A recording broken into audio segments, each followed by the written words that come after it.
Un homme riche regarda accidentellement par la fenêtre. Il vit une mariée courir à une courte distance. Le président ordonna à l'assistant de la renverser avec la voiture. La femme n'eut pas le temps d'esquiver et fut projetée au sol. L'homme s'approcha d'elle, tendit la main et lui demanda si elle avait besoin d'aide.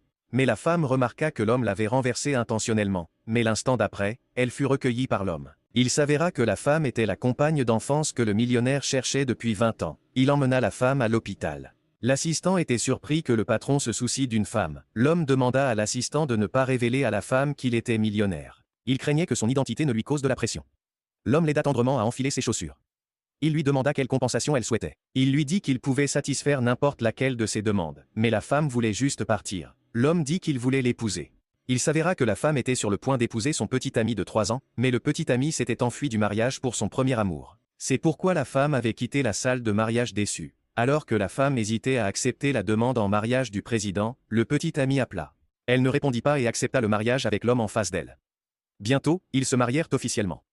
Mais la femme demanda à l'homme de signer un contrat prénuptial. Leur mariage pourrait durer 2 ans. Si après 2 ans ils s'entendent bien et sont heureux, ils peuvent vivre ensemble. Ils pourraient vivre ensemble pour toujours. Sinon, ils se sépareraient en paix. L'homme signa rapidement le document. Il dit qu'il ne laisserait pas son épouse avoir envie de divorcer pour cultiver la relation entre époux. L'homme tenta d'embrasser sa femme, mais elle était très gênée. Elle sentait que les choses allaient trop vite. Heureusement, le téléphone sonna à ce moment-là, rompant l'atmosphère inconfortable entre eux. C'était son ami qui l'appelait pour l'inviter à prendre le thé de l'après-midi.